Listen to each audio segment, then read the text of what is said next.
हे Korean जगह viewers, this is Megha और आज हम बात करने वाले हैं आइलैंड के सीजन 2 के एपिसोड 5 की। So let's get started. यहाँ गंगतान गुस्से में मदर को मारता है। सभी फैमिली गंगतान का गुस्सा देख के चौंक जाते हैं और अपने आप को बचाने के लिए भागते हैं। योमजी न्यूबॉर्न बेबी को उठाकर भागती है।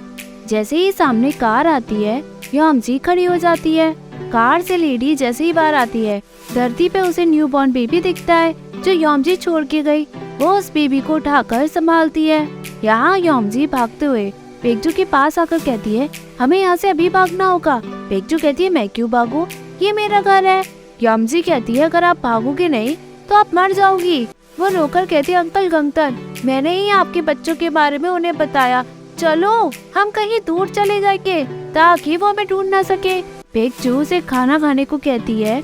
योमजी कहती है, क्या आपको पहले से ही सब पता था? वो रोते हुए कहती है, आप ऐसा कर कैसे सकती थी? पेकजू कहती है, तुम कमजोर थी, मुझे डर था कि मैं कहीं तुम्हें हर्ट ना कर दूं।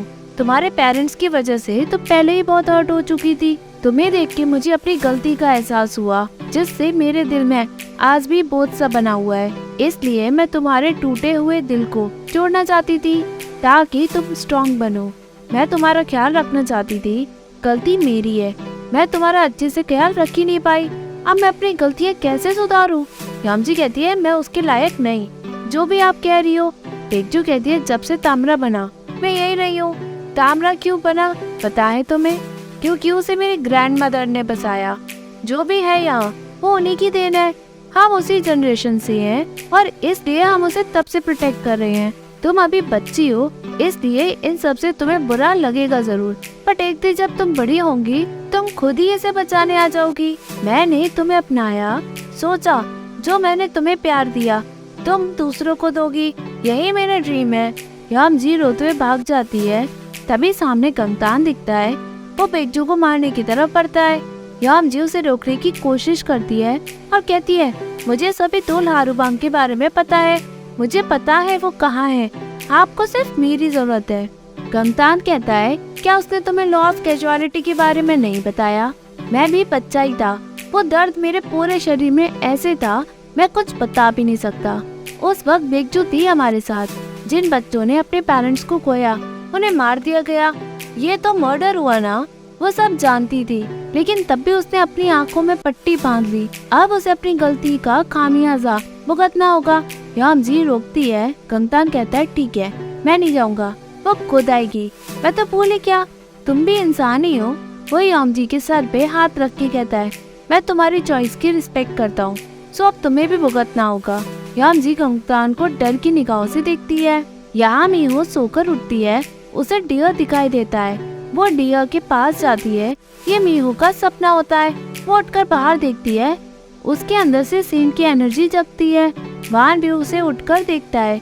मीहो यहाँ बैरियर बनाने की प्रैक्टिस करती है। थोड़ी थोड़ी एनर्जी उसमें से जगने लगती है। वो फाइनली कुछ चीजें धीरे धीरे कंट्रोल करती है। वो जैसे जैसे अपनी एनर्जी जगाने की कोशिश करती है, तभी वान उसे रोक देता है। मीहो कहती है, देखा तुमने, मैंने वो सब किया। मुझे लगता है मुझे थोड़ा और प्रैक्टिस की जरूरत है ताकि मैं बैरियर बना सकूं।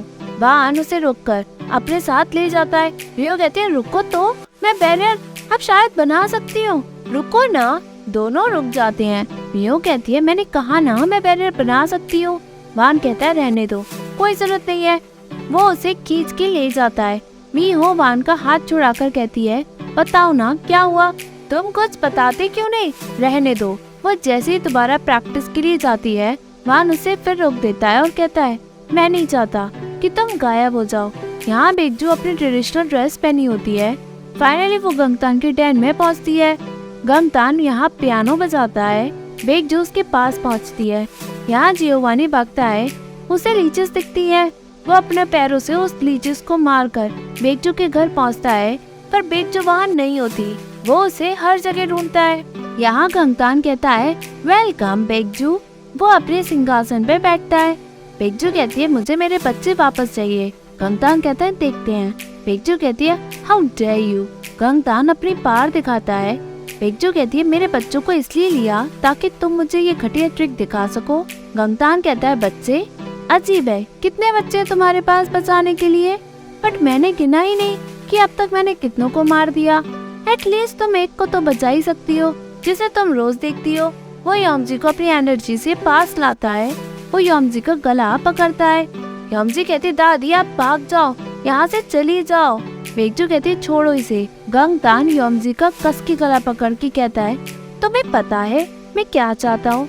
अपने बचे हुए बच्चों की लोकेशन बताओ। बेगजू गुस्से में कहती है मुझे मार दो ताकि मेरी आत्मा मेरे बच्चों के पास पहुँच जाए। गंगतान यमजी को छोड़ देता है। यमजी गिर जाती है। गंगतान बेगजू के पास पहुंचकर चाकू दिखाता है, बट बेगजू डरती नहीं है। गंगतान कहता है मैं जानता था वो तुम्हारी कमजोरी है। वो यमजी के सर पे अपना पैर रख के कहता है हम शुरू करें क्या? बेगजू कहती है तुम जानवर हो, तुमने ऑलरेडी बहुत गुनाह किए हैं। यमजी रोकर कहती है दादी की जगह तुम मुझे मार दो, उन्हें छोड़ दो। गंगतान कहता है जैसे तुम्हारी मर्जी, अगर तुम इसको बचाना चाहती हो तो अपने मरे हुए बच्चों को छोड़ क्यों नहीं देती? मेरे पास इतना टाइम नहीं है, बताओ। वो यमजी को तकलीफ देता है और उसे चाकू मारता है। बेगजू दर्द में गिर जाती है। यहाँ धरती हिलती है। जियोवानी को कुछ समझ नहीं आता। वो बेगजू को ढूंढने और बचाने के लिए निकलता है। यहाँ यमजी और बेगजू दोनों रोते हैं। गंगतान कहता है बेगजू दर्द में रो रही है, बैर स्टोन भी रो रही है। अरे बच्चे तो अपने माँ के ही सुनते हैं ना, उन्हें अपने माँ के दर्द में रिस्पॉन्ड तो करना ही होगा। और रोना। वो जैसे ही यमजी को मारने जाता है तभी यमजी गंगतान को चाकू मार देती है। गंगतान चाकू निकाल कर कहता है मैं तुम्हारी आंखों में रिग्रेट नहीं देख पा रहा हूँ। यमजी कहती है दादी को जाने दो। गंगतान कहता है तुमने अपनी जिंदगी छोड़ दी उसके लिए, ये सब मेरी वजह से ही हुआ है। यमजी एग्री करके खड़ी होती है और कहती है मुझे रिग्रेट है कि मैं आपसे मिली। गंगतान यमजी को गुस्से में मारता है। यमजी उड़कर दूर गिर जाती है। गंगतान जैसे ही यमजी की तरफ पड़ता है तभी जियोवानी वहाँ आता है और कहता है मैंने इस इंसान को कहीं तो देखा है। आसमान यहाँ का काला हो गया, शायद इसलिए यहाँ कोई बुरा इंसान है। वो बेगजू से कहता है आप यहाँ क्या कर रही हो दादी? वो बेगजू को उठाकर कहता है आप यमजी के पास जाएं। गंगतान कहता है तो ऐसे मुझे यंग प्रीस्ट से मिलने का मौका मिल ही गया। जियोवानी कहता है क्या तुम मुझे जानती हो? गंगतान कहता है बट मैं तुम्हारे ब्रदर को तुमसे ज्यादा जानता हूँ। फाइनली जियोवानी अपनी तलवार निकालता है। गंगतान हंस के कहता है तुम इससे मेरा क्या बिगाड़ लोगे? जियोवानी कहता है मैं ऑफिशियली मीहो को बचा रहा हूँ और अनऑफिशियली मैं अपने भाई का बदला लूंगा। गंगतान कहता है तुम दोनों में फेल होंगे। जियोवानी कहता है देखते हैं। दोनों में फाइनली तगड़ी लड़ाई होती है। गंगतान कहता है चाहे कुछ भी हो तो मेरा कुछ भी बिगाड़ नहीं सकते, इसलिए मैं तुम्हें कुछ बताना चाहता हूँ, सुनना चाहोगे? बताओ। जियोवानी गंगतान को मारने के लिए बढ़ता है, बट वो जियोवानी को मार के हरा देता है और कहता है तुम गॉड की इच्छा से मुझसे लड़ रहे हो, बट उन्हें तुम्हारी परवाह ही नहीं है। वो उसे तड़पा तड़पा के मार कर कहता है दोनों भाई की किडनी निकाल ली गई, तुम्हारा भाई लस्ट डेमन बन गया, इसलिए तुमने उसे मारा। तब कहाँ था तुम्हारा गॉड? गंगतान स्माइल करता है। जियोवानी कहता है तुम अपना मुंह कभी बंद ही नहीं कर सकते, क्या बकवास करना एक मॉन्स्टर की निशानी है। वो अपनी एनर्जी से अपनी तलवार फेंकता है और गंगतान को उससे चोट लगाता है, बट गंगतान रिकवर हो जाता है। गंगतान कहता है जैसा तुमने देखा मैं वान की तरह नहीं। वो अपना चाकू निकाल कर जियोवानी को मारता है। जियोवानी कहीं दूर जाके गिरता है। बेगजू यमजी के लिए रोती है। यमजी कहती है आप यहाँ क्या कर रहे हो, भागती क्यों नहीं? गंगतान आकर कहता है हम स्टार्ट करें क्या? बेगजू उसे रोककर कहती है बस करो, मुझे मार दो। गंगतान बेगजू का गला पकड़ के उसे उठाता है। यमजी चिल्लाती हुई कहती है अंकल तुम बस करो। गंगतान कहता है क्या तुम मुझे रुलाओगी? तुम्हें इसे देख के दर्द हो रहा है? वो यमजी को दूसरे हाथ से उठाकर तड़पाता है। बेगजू गंगतान को रुकने के लिए कहती है। गंगतान दोनों को छोड़ देता है। बेगजू कहती है गलती मेरी है क्योंकि मैंने तुम्हारे दर्द की परवाह नहीं की, जिसकी वजह से तुम नाराज थे। जो भी गुस्सा निकालना है मुझ पे निकालो ना। गंगतान शराब कहता है। बेगजू कहती है अपने हाथों से इनोसेंट लोगों को मत मारो, एक दिन तुम्हें पछतावा होगा कि ये नफरत सब बेकार थी। तभी बेगजू खड़ी होकर अपनी एनर्जी से गेट खोलती है जहाँ बाकी के बच्चे दो लारूबांग होते हैं। गंगतान खुश होकर अंदर चला जाता है। बेगजू बाहर रोती है। फ्लैशबैक में वो अपने बच्चे यानी दो लारूबांग का ख्याल रख रही होती है। गंगतान एक एक करके सभी दो लारूबांग पे अपना इविल ब्लड रखता है। तभी दो लारूबांग में क्रैक्स पड़ते हैं और इविल एनर्जी उन सभी में से बाहर निकलती है। गंगतान बचे हुए दोल हारूबांग को खत्म करके खुश होता है। सभी दोल हारूबांग खत्म हो जाते हैं। बेगजू यहाँ रोती है, तभी गंगतान वहाँ वापस आ जाता है और कहता है, मैं तुम्हें थैंक्स कैसे कहूँ, बट तुम्हें तो लॉ ऑफ कैजुअलिटी तो पता ही होगा। अब तुम्हारी बारी है, क्योंकि तुमने अपनी आंखों पे पट्टी बांध ली। वो फाइनली बेगजू को खत्म कर देता है। यहाँ वान को कुछ अजीब एहसास होता है। धरती हिलने लगती है, आसमान भी अजीब हो जाता है। वान मीहो को गुफा में ले जाता है और बाहर से प्रोटेक्टिव शील्ड बनाता है। मीहो कहती है, ये सब क्या है, हटाओ इसे। वान मन में कहता है, तुम्हारे साथ में गंगतान से अकेले लड़ नहीं सकता। मीहो चिल्ला के वान को आवाज लगाती है, बट वान उसे वही प्रोटेक्टिव शील्ड में छोड़कर चला जाता है। वो आसमान देखता है, हर जगह उसे इविल एनर्जी दिखाई देती है। वान गंगतान के ठिकाने पहुंचता है। उसे जियोवानी तलवार से लटका दिखाई होता है। वो उसे उतारता है। जियोवानी मीहो के बारे में पूछता है। वान कहता है वो ठीक है। जियोवानी खांसता है और उसके मुंह से खून निकलता है। वो और कहता है, बेगजू के पास जाओ और उसे बचाओ। जियोवानी बेहोश हो जाता है। वान कहता है, संभालो, मैं अभी आता हूँ। वान फाइनली देखता है बेगजू लेटी होती है और अपनी आखिरी सांस लेती है। यामजी बेगजू के बगल में रोती है। यामजी कहती है, अब क्यों आए हो तुम? वो रोती है। बेगजू कहती है, तुम यहाँ क्या कर रहे हो? तुम्हें तो उसे बचाना चाहिए। वान कहता है, मीहो ठीक है। बेगजू कहती है, अब मुझे पनिशमेंट मिल रही है क्योंकि मैंने उस वक्त अपनी आंखों पे पट्टी बांध ली। वान कहता है, आप ऐसा क्यों कह रही हो?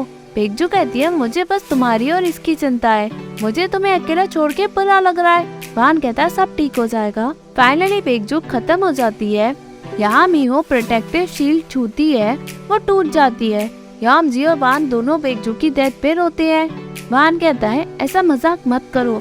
यहाँ गंगतान खड़ा होता है। मीहो को वंजुंग दिखती है, वो उसके पास जाती है। यहाँ यामजी बेगजू को रोते हुए ख्याल रखती है। वान उसे देखता है, तभी बेगजू अपनी एनर्जी से वान को बुलाती है और कहती है, मुझे तुम्हें कुछ बताना है क्योंकि अब तुम ही उसकी हेल्प कर सकते हो। वो वंजुंग नहीं बन पा रही, उसकी पार अभी तक जगी नहीं। ऐसा क्यों? यहाँ वंजुंग मीहो को कहती है कि तुम्हारे अंदर एक मैजिक मार्वल है। मीहो को बेगजू की मैजिक मार्वल वाली बात याद आती है। मीहो कहती है, हाँ मुझे याद है, मैजिक मार्वल। वंजुंग कहती है, वही पार बैरियर बना सकता है। मीहो कहती है, मतलब? वंजुंग कहती है, तुम्हारी पार इसलिए नहीं जगी क्योंकि वो मार्वल अधूरा है। यहाँ वान कहता है, मतलब? बेगजू कहती है, जब तुमने उसे मारा उस मार्वल का कुछ पार्ट तुम्हारे अंदर चला गया। वो फ्लैशबैक दिखाया जाता है जिसमें मार्वल टूटता है और वो वान की आंखों में लगता है। बेगजू कहती है, सब वहीं से स्टार्ट हुआ। मीहो वजह नहीं, वजह है वो मार्वल जो अधूरा है। यहाँ वंजुंग कहती है, इसलिए वान तुम्हारे आसपास होते ही इतना कमजोर हो जाता है।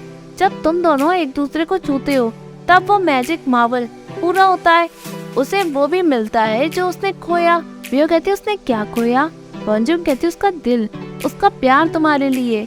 यहाँ वान कहता है, सो अब मैं क्या करूँ? तुम्हें कारण पता है तो बताओ, अब मुझे क्या करना चाहिए?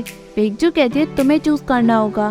अगर तुम मार्वल का वो पार्ट उसे दे देते हो तो तुम। वान कहता है, मैं इंसान नहीं बन सकता। बेगजू सब एग्री करके कहती है, सब लस्ट डेमन एक बार में खत्म हो जाएंगे, फिर कोई कुछ भी नहीं कर सकता। उनका वापस आना नामुमकिन है। वान कहता है, मीहो रह पाएगी अगर मैंने उसे वो पार्ट दे दिया तो। यहाँ मीहो कहती है, अगर मैं उस पार्ट को ना लूँ तो? अगर मैं खुद ही बैरियर बना दूँ तो क्या होगा? वंजुंग कहती है, मैजिक मार्वल अधूरा है, इसका मतलब तुम खुद को खत्म कर लोगी। मीहो कहती है, तुम्हारा मतलब मुझे ये करना ही होगा। अगर मैंने अधूरे मार्वल से बैरियर बना दिया तो वान इंसानों की तरह जी तो पाएगा, वो बैरियर के अंदर तो नहीं फंसेगा ना। वंजुंग कहती है, तो तुम? मीहो कहती है, अगर ये पॉसिबल है तो ठीक है, मैं यही करूँगी। यहाँ वान कहता है, दादी। बेगजू कहती है, मैं सब तुम पे छोड़ती हूँ, ऐसे मुंह मत बनाओ। मैंने वो सब झेला, मेरा दिल पहले ही बिखर गया, लेकिन तुम्हारे और यामजी की वजह से मुझे खुश रहने का मौका मिला। थैंक यू जो तुम मेरे साथ थे वान। वान भी उसे थैंक्स कहता है। यहाँ वंजुंग कहती है, दादी नहीं रही, अब हमारे पास ज्यादा टाइम नहीं है। आई एम सॉरी, मैं तुम्हें फोर्स कर रही हूँ टफ डिसीजन लेने के लिए। वंजुंग भी गायब हो जाती है। मीहो अपना डिसीजन लेने का सोचती है। यहाँ गंगतान खड़ा होकर कहता है, मीहो आफ्टर ऑल। ये सब वो गुस्से में चीखता है। यहाँ यामजी रोती है। वो वान से कहती है, मुझे खत्म कर दो, तुम जानती हो कि मैंने दादी के साथ क्या किया, सो प्लीज मार दो मुझे। वान कहता है तुमने जो किया वो तुम्हें खुद ही भुगतना होगा। दादी की डेथ उनकी खुद की चॉइस थी और उन्होंने उसी चॉइस की कीमत चुकाई है। यामजी कहती है वान कहता है जैसे दादी रही वैसे तुम जियो। वो उसके सर पे हाथ रख के कहता है ये तुम्हारी चॉइस थी, अब तुम उसकी कीमत चुकाओ। वो ये कहकर चला जाता है। यामजी कहती है वान मरना नहीं, जिंदा रहना, वापस जरूर आना, समझे तुम। वो रो जाती है। वान चलते हुए कहता है सब रुक गया, सब धीरे धीरे खत्म हो रहा है। मैं जानता था कि मेरी जिंदगी कभी वहाँ खत्म नहीं होगी, लेकिन अब एंड के करीब है, मुझे जाना होगा। जहाँ वो है वो मीगो के लिए भागता है। तभी एपिसोड एंड होता है। Hey viewers, if you like this video, please like, share and subscribe this channel. Thank you.